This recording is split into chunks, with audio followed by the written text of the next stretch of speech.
Hey folks, Nick here from Another BookTube channel. Today talking about my New York Comic Con 2023 experience. I've been going to New York Comic Con I think I've gone the past like 10 times. I may have missed one also in between there. I can't remember exactly, but I think I've been to like 10 overall.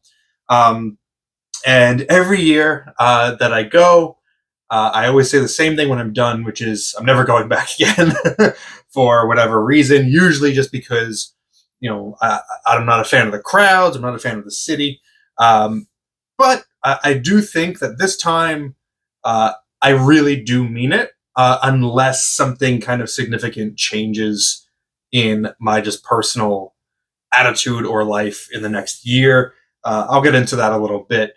Um, but it was a fairly successful convention for me. I only went one day. I went on the Friday. And when I go to Comic Con, I don't care about any of like the entertainment stuff. I don't do panels. I don't care about them. I don't go to like the merch stands. I'm not I'm not one of those people that wait on the line for exclusive pop figures or stuff like that. I don't watch anime, so like all the anime stuff is completely irrelevant to me. I don't collect toys, so all the toy stuff doesn't matter to me. I go there for comic books. And this year, particularly, I went there for original art. That was like my single-minded goal going into here. I really didn't have any books in particular I was looking for. I had some run filler stuff, and I'll show you what I got in that regard. But like key comics, like I'm kind of like cooled off on. Like I don't really care about getting a key comic. It's not something that I truly really care about and have an emotional attachment to. So I went in with the goal of getting original art, and I'm really satisfied with what I ended up with, and I'll show you those art pieces as well. Um, just initial reactions to the convention. First, the prices are getting out of hand, and they are probably the biggest reason I don't plan to go back next year as of right now. We're starting with the ticket.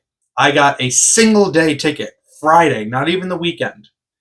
And that ticket, after taxes and shipping, was $95. $95, almost $100 just to walk in the door.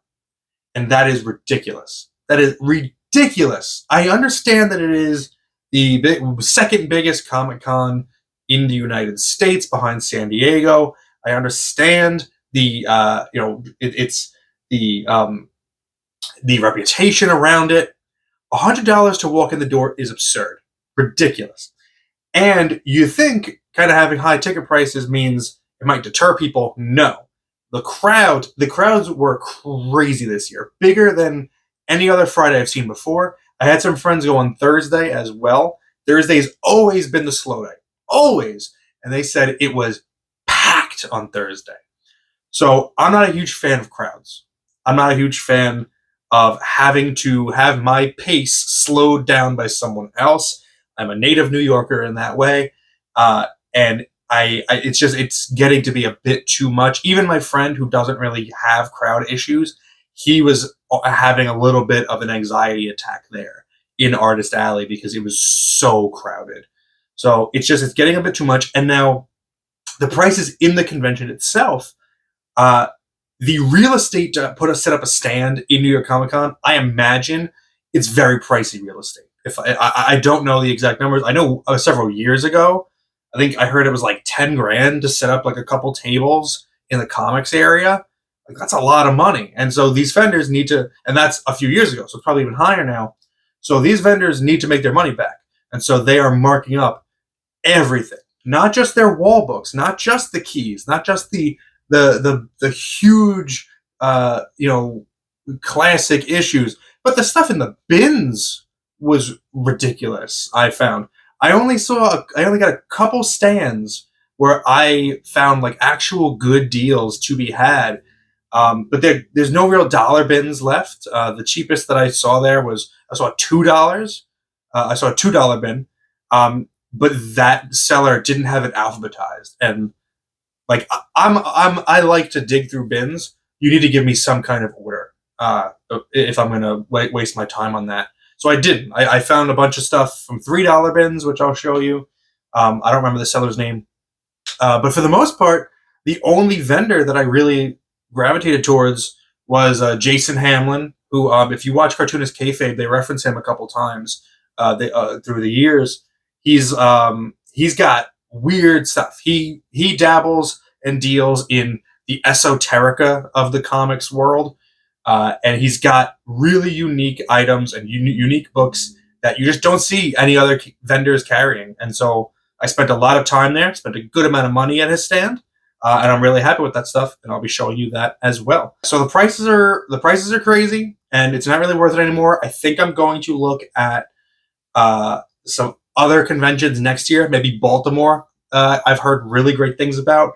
If I really want to get crazy, maybe Heroes Con. But that's a long way away to make that decision. And another thing is just like having to get there. I hate Manhattan. I hate New York City. I've lived adjacent to it. I've worked in it for my whole life, and I hate it. The convention center has a interesting like atmosphere to it, but a block next door, when I was walking from the parking garage to it, I had to drive by a bum that was masturbating furiously on the corner, like right near the Javits Center. Like I do not like Manhattan, and I wish I would love to just never go back. So that's kind of my preliminary thoughts and feeling about the experience. So let's get into my actual haul and what I got. All right, so first up, let's look at some comic books. I didn't get any like big keys, so you might not be too impressed by anything that you see here. I got run fillers that I needed, and just weird esoterica that I caught my eye. Starting with a signature, this is not a new book that I got. I brought this with me. I didn't get a lot of signatures. I do like Artist Alley, but this is another thing. But the artists there, wow, the selection is amazing. The New York Comic Con draws artists that you don't get anywhere else. The prices there are getting crazy. They're charging a lot of them $10 for just a raw signature, and if you're there for CGC nonsense, then it's $20 or more. So I don't want to spend money on signatures if I don't have to, unless I really really like the person. So I only got a couple. I got one from Buzz on a Vampirella variant, which it's whatever. But I did want to show you this top 10 number 1. I got signed by Gene Ha. The reason I want to talk about this is because Gene Ha was a stand-up guy, class act. He did charge for a signature. It was $10, but he gave me a free sketch. He gave everybody a free sketch when he signed their book, and which is great. I mean, these artists are charging you for every breath you take at their booth, and Gene was very nice, very cordial. I got to talk to him a little bit about his relationship with Alan Moore, since this book, and he was just really great, and he was willing to spend time to talk to me, and I love that he added a sketch onto the book. He didn't have to do that, and he did it for my friend. Went there as well to his booth, and he got sketches as well on his Lion King like Scar books. So shout out to Gene Ha, class act. All right, so new books here. A bunch of Marvel fanfares. These were all in those $3 bins, which since I bought in bulk, I was able to get a little bit cheaper as well. Marvel Fanfare 8. I really like these Marvel fanfares because they're not like in continuity stories. They're usually one-offs, and they occasionally feature really great stories, really great art. A lot of them feature portfolios in the back, just from a random artist. So I think in 8, it had a Bill Sienkiewicz portfolio, which is cool. This is Marvel Fanfare 9. This has a Gray Morrow cover, which I think is why it was on my list of things I wanted. These are pretty cool. Marvel Fanfare 34, 35, and 36. These are all Charles Vess Marvel Fanfares. Charles Vess is a really great artist. And these issues, I believe, follow the Warriors 3 from Thor. They each get their own individual story. So they're really neat, and they got really great covers on them. Charles Vess is a terrific artist. Marvel Fanfare 38. This one has a... Is this a Sienkiewicz cover? Yes, this is a Sienkiewicz cover. I can't remember who does the story on the inside. I don't think it's Sienkiewicz Interiors. I don't remember. There's that one, Marvel Fanfare 41. This has Dave Gibbons artwork. How could you turn down Dave Gibbons artwork? And lastly, for Marvel Fanfare, number 43 with Mike Mignola art. Love Mike Mignola. So I'm looking forward to reading all of these and getting just to appreciate some good artwork and read some hopefully just fun stories. Oh, you know what? I forgot to take them out, but I got a couple of Swamp Things as well from this same booth. I got a Swamp Thing, I think 93 and 95 or 95 and 97, something like that. Now the stuff that I got from Jason Hamlin. This is Grips 1, 2, and 3. Grips is a Silver Wolf comic series by Chris Silver and Tim Vigil. I really like Tim Vigil. I've been getting into his artwork a lot of the past year. Great outlaw comics artist, a lot of blood and boobs in his stuff. I've talked about Faust on the channel before. So Grips is one that I've always been curious about, but it's very hard to find. These don't come up. That's what I say when I say that this Jason Hamlin guy has the weird stuff, the esoterica, the things you don't see often. So I was able to get these 3 issues from there, along with Stephen Bissett's Spider Baby Comics number 2. I didn't even know there was a second issue to this title. I have the first one. Stephen Bissett is awesome. You know I like him because of Swamp Thing. This was his own publisher, Spider Baby Comics or Spider Baby Graphics, which I wish was kind of still going on. He published some really great horror stuff. So that was a really cool find. Got this zine here, Baxter Stock, the zine for DC in the 80s Fiends. The zine for DC in the 80s Fiends. It's called Baxter Stock because in the 80s, that's when DC started using Baxter Stock paper. It was like a thicker paper. And it got a great Jeff Lemire cover on it. Haven't read through it. It's a zine about 80s DC comics, which is pretty neat. That's one of those things where it's like you don't even know it exists, but when you see it, you're just like, oh, yeah, I want that. That's pretty cool. You don't get that at a lot of the other vendors. They just have the same stuff you see over and over again. Another one from Jason Hamlin, Self-Loathing Comics number 1. This is a Robert Crumb. I like Robert Crumb. I've done a video on him in the past about his how controversial he is. But I really like his cartooning. He's undeniably a genius.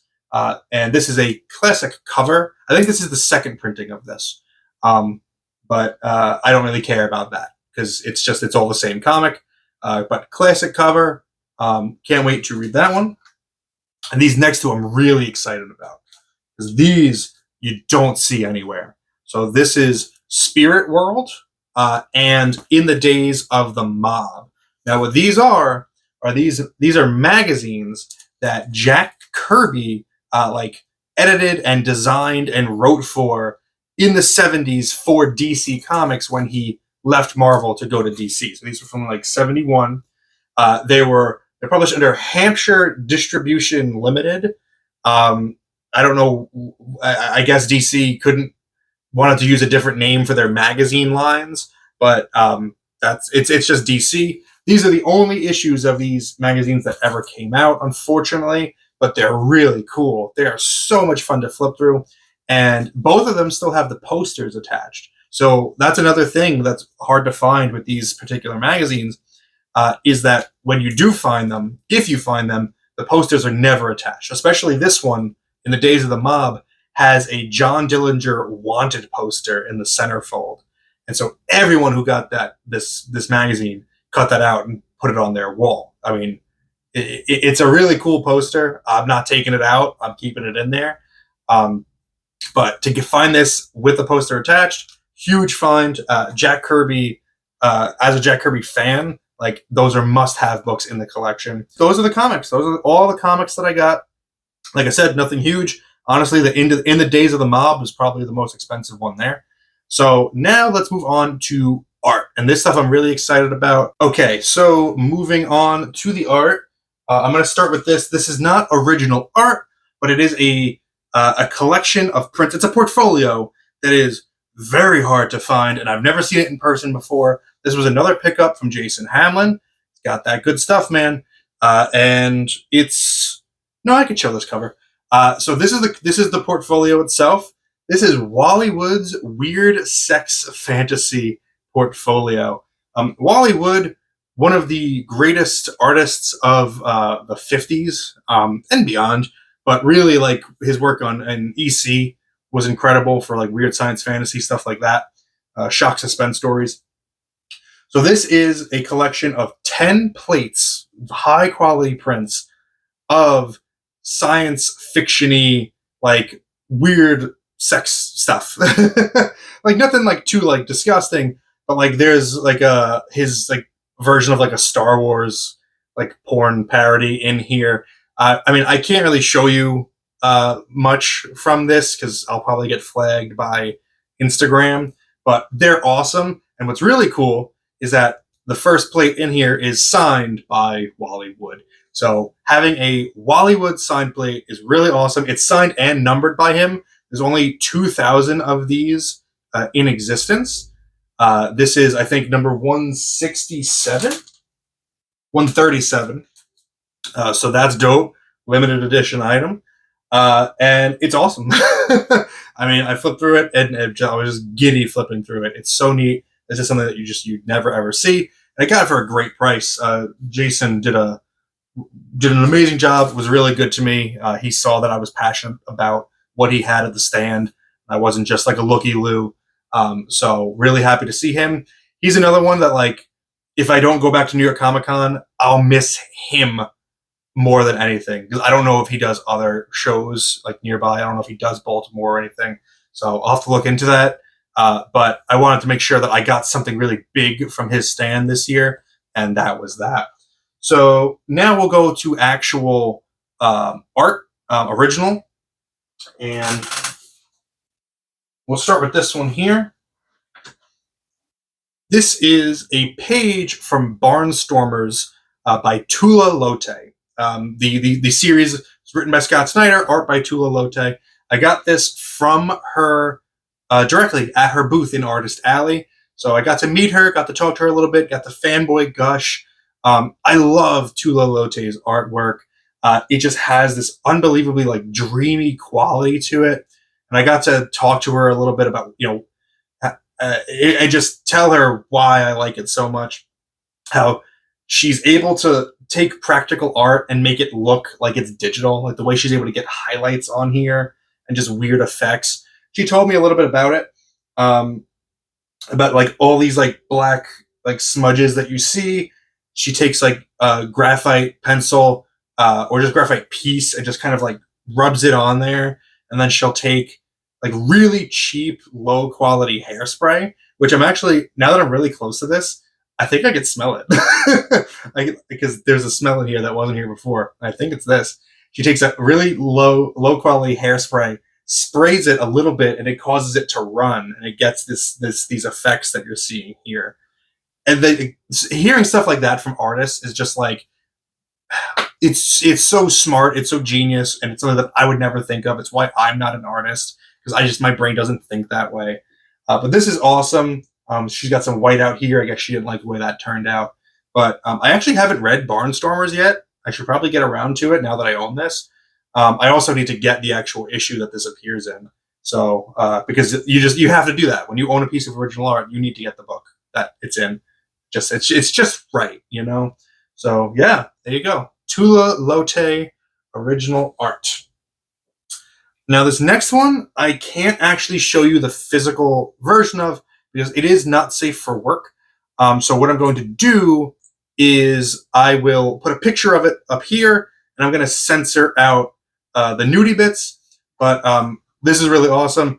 This is a Bruce Timm pinup sketch. I got this from actually here. This art vendor Albert Moy, who was another really nice guy, had really great prices. There were several art vendors there, and Albert had the best prices, hands down. And he was actually also willing to work with me on this one because I bought something else from him first, which I'll show you next. But this is awesome. This was actually my last thing that I bought at the convention. I saw it at the beginning of the convention. He had a lot of Bruce Timm stuff, tons of it. He had finished pieces, sketches. He had a lot of it, and I couldn't really afford the finished stuff. But he had a bunch of sketches. This one kind of stood out to me, and I didn't pull the trigger on it. But near the end of the show, I had money left over. I was under budget, and I was thinking, like, how am I going to feel a year from now, 2 years from now, the rest of my life, knowing that I could have afforded an original Bruce Timm sketch, the creator of Harley Quinn, and I didn't pull the trigger on it. And that was the deciding factor. I was like, I got to do this. I don't ever know if I'm ever going to get this opportunity again. Let's do it. So got it, brought it home. Thank you, Albert, for working with me on it. But it's beautiful. Bruce Timm is one of the best, like, good girl pinup artists of all time. I love his style. So this is a permanent piece of my collection. I've actually got it framed, hanging on the wall right over there. Again, you can't see it, but it looks great. Looks so good. You'd love it. But finally, the big piece, the piece that I'm like, oh my God, I can't believe I finally own something like this from this artist.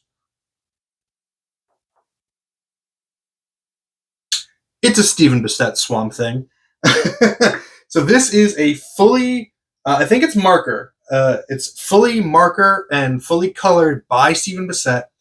This is a cover prototype that he did for his Swamp Thing run. So basically, if you don't know, when you're working on covers, when you're working on a comic run, you don't just like draw one cover and then that's it. You make prototypes and you pitch them to either the writer on the series or the editor on the series, whoever, and they select like which one they want you to go ahead and make a fully realized version of. So this was one of his prototypes for an issue. I don't know which issue. I hope to one day find out.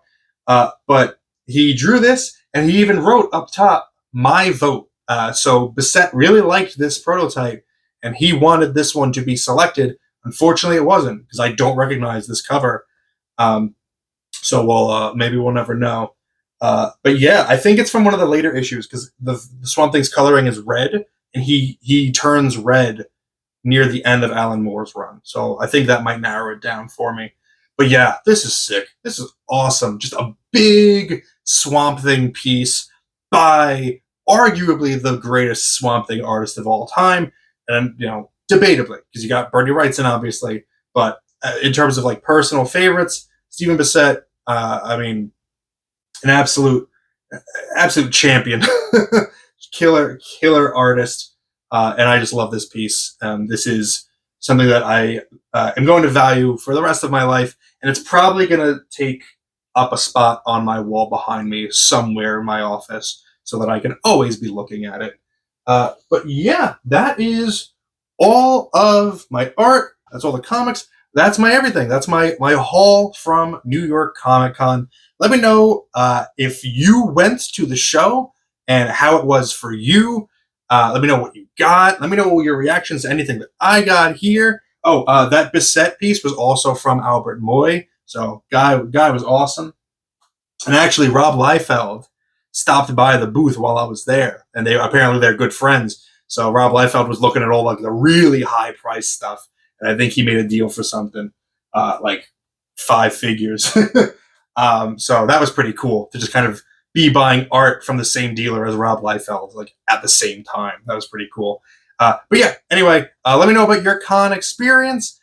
Thank you for spending some time with me today. But now it's time to get back to reading.